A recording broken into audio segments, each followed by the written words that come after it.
All right, so we're at Jason Rowe's farm here in Lafayette County, Wisconsin, and we're at a field day, a LASA field day, and we're taking a look at a few different study situations here on Jason's farm. It's all no-tilled soybeans.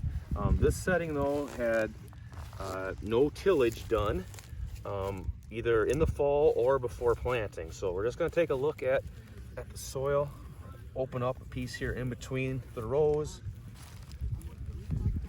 You can see all the residue on top. I'll go ahead and just break that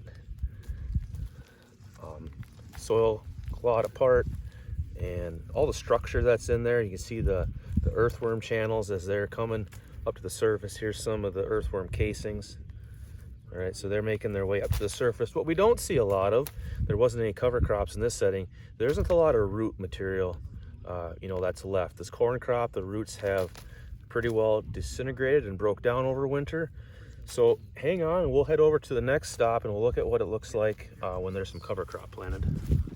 All right, so we're back at Jason Rowe's field today, doing a LASA field day, and we're taking a look now at some winter rye that was seeded just with a vertical till machine and a broadcast seeder into this no-till setting on soybeans. And if you remember from our last stop, we had some really good earthworm activity and had some nice soil structure, but we didn't have any roots down in the profile.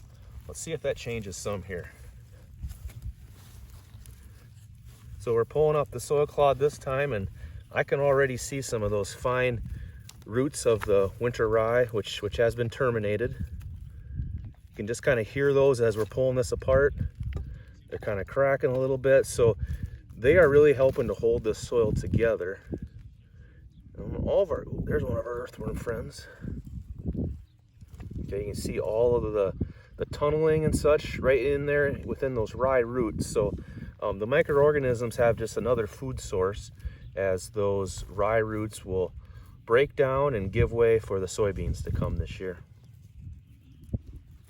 Josh, why is it important to try to give these we've seen two different examples here, to give them different opportunities to kind of see what does what what's more beneficial than the other? Yeah, good question. And with increased practices come a little more risk, a little more management for the farmers. So I think it's really neat to see what the outcome is, and then the farmers can go back and take a look at the decision-making side of it and see if they can implement that on their farms. What would you say to a farmer when you look out here? I mean, there's a lot of trash, a lot of corn stalks. That fear, that hesitation of going through this and planting, how do you go about answering that? Okay, so I think we have to start with the end in mind. So the goal is to have ideal soil conditions, and the goal is to get good seed placement. So we're able to do that with some of the equipment that we have, our precision planting equipment, and really just having our equipment set up right. And these settings, Jason's able to plant into this no-till setting and into this green cover crop because he starts with that end in mind. He starts with the soil conditions and the seed placement, and he makes the management decisions to get in there.